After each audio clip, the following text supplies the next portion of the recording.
Normal बच्चों में क्या होता है, उनको कोई डिसेबिलिटी नहीं होती, किसी तरह की कोई प्रॉब्लम नहीं होती, लेकिन कुछ प्रॉब्लम होती है जो नॉर्मल बच्चों में भी आ जाती है, जैसे कि हकलाना, जैसे कि आपने बताया, तुतलाना, मिस आर्टिकुलेशन। एक होती है वोकल कॉर्ड की बहुत सारी प्रॉब्लम देखी गई है।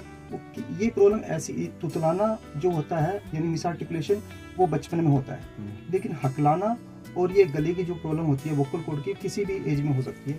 वोकल कॉर्ड में भी बहुत सारी प्रॉब्लम है, जैसे कि vocal cord fold, vocal cord paralyse, nodules, phonetic gap और सल्कस वोकालिस, बहुत सारी प्रॉब्लम होती है जो कि वोकल कॉर्ड की एक्सरसाइज के जरिए ठीक की जाती है। जो आपने जिक्र किया स्टैमरिंग के बारे में, हकलाहट के बारे में, ये हकलाहट की समस्या ये इतनी गंभीर बन जाती है कई बार कि लोग सुसाइड तक कर लेते हैं। तो हमारी कोशिश यही रहती है कि लोगों में अवेयरनेस लाना कि स्पीच थेरेपी के जरिए इनको कैसे ठीक किया जा सकता है, और ताकि वो कोई भी गलत डिसीजन ना लगाए। क्योंकि ऐसा होता है ना, जब से कोई हकलाता तो समाज में क्या उसकी मजाक बनने लग जाती है, इस वजह से लोग कई बार एंजाइटी के भी शिकार हो जाते हैं, क्योंकि देखा गया कि कोई तुतला रहा है, कोई हकला रहा है, तो उसकी जगह जगह समाज में मजाक बनाई जाती है। वो समाज से सोशल भी कम हो जाता है, क्योंकि वो सोचता है कि मैं सोशल होऊंगा तो लोग मेरी मजाक बनाएंगे, तो इस वजह से वो समाज से थोड़ा कटने में लग जाता है। तो स्पीच थेरेपिस्ट में क्या कैसे अपनी रोल निभा सकता है उनकी हकलाहट को कम करने में?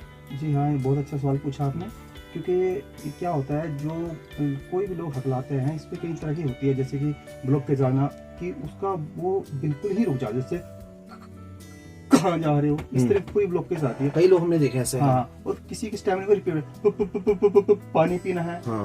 और बहुत सारी अलग अलग 3-4 तरह की स्टैमरिंग होती है। और क्या होता है, उनका क्या होता है, जो जिनको स्पीच की प्रॉब्लम होती है, जाहिर सी बात है वो अपने जो विचार है वो व्यक्त नहीं कर पाता, और वो हंसी का पात्र बन जाता है, तो इसलिए वो गलत डिसीजन भी उठा सकते हैं। तो हम इसके लिए क्या कर सकते हैं स्पीच थेरेपी के जरिए, और ये मैं सभी श्रोतागण को कहना चाहूँगा कि आपके घर में या आपके पड़ोस में किसी को भी स्पीच की हकलाहट की प्रॉब्लम हो, तो उसको मोटिवेट करें और उसको बताएं ये चीजें ठीक हो सकती है, मतलब अवेयर करना है उसको कि हाँ सही हो सकती है। स्पीच थेरेपिस्ट रहते हैं, उसके लिए स्पेशलिस्ट रहते हैं, उनके पास आप जाइए तो उसकी मदद से वो सही हो सकती है। हाँ, बिल्कुल ठीक हो सकती है, और कोई भी गलत डिसीजन ना उठाए। जबकि अक्सर ये देखा गया है, जिनको स्टैमरिंग की हकलाहट की प्रॉब्लम होती है वो बच्चे इंटेलिजेंट होते हैं। मैं आपको थोड़ा सा प्रोसेस बताना चाहूंगा। क्या होता है, ये हकलाहट की प्रॉब्लम होती कैसे है कि जब भी हम मान लीजिए बोलते हैं तो हम मुंह के जरिए बोलते हैं। अब मुंह में क्या चीजें इस्तेमाल होती है, हमारी टंग, हमारी ब्रीथ और हमारा वोकल कॉर्ड जिससे साउंड निकालती है। लेकिन बोलना क्या होता है, जो ब्रेन से थॉट्स आ रहे होते हैं। अब जितनी स्पीड से ब्रेन से थॉट्स आ रहे होते हैं, उतनी स्पीड से जो हमारी मशीन है, टंग, ब्रीथ, वोकल कॉर्ड, ये उतनी स्पीड से नहीं चल पाती। यानी कि ब्रेन का और हमारे मसल्स का कोऑर्डिनेशन नहीं हो पाता।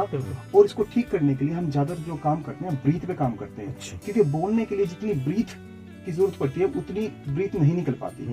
अब इसके लिए हम क्या करते हैं, सभी श्रोतागण को बताना चाहूंगा। ये बहुत अच्छी चीज है, आप बता देंगे तो बहुत अच्छा रहेगा जी।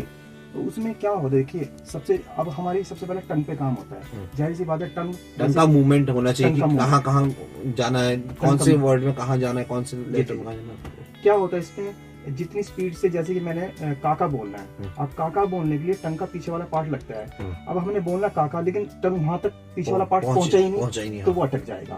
तो हमें टंग की स्पीड बनाने के लिए, टंग की फ्लेक्सिबिलिटी बनाने के लिए हमें टंग एक्सरसाइज करनी पड़ेगी, जिसमें इन आउट की एक्सरसाइज कर सकते हैं, left right, clockwise, anti clockwise. YouTube पे बहुत सारी वीडियोस पड़ी हैं, देख के कर सकते हैं।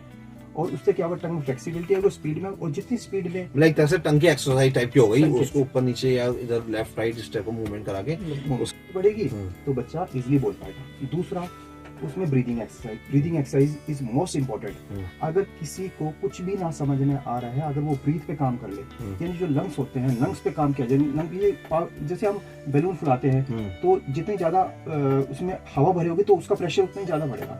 तो लंग्स में जितनी ज्यादा पावर बढ़ेगी, यानी एयर का प्रेशर बढ़ेगा, क्या होता है, हमारे वर्ड जैसे गले फंस गए, जैसे कहानी, अब गले फंस गया, अगर ब्रीथ में प्रेशर होगा ना तो कहानी को निकाल देगा प्रेशर से। ये तो प्रेशर बढ़ाना होता है।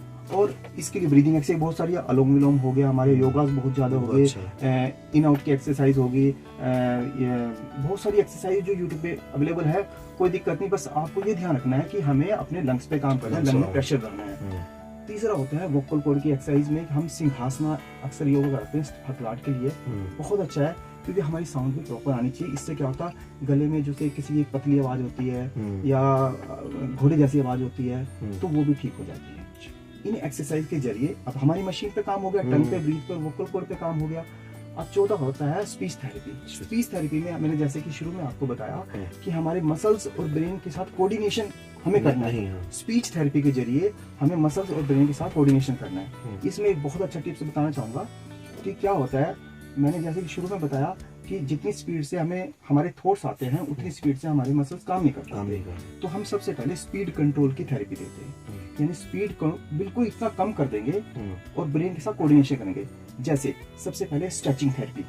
जैसे अब मैं बोलना मेरा नाम मोहम्मद इंतजार है, तो ये तो मेरी नॉर्मल स्पीड है, हम उसको खींचेंगे, मेरा नाम मोहम्मद इंतजार है।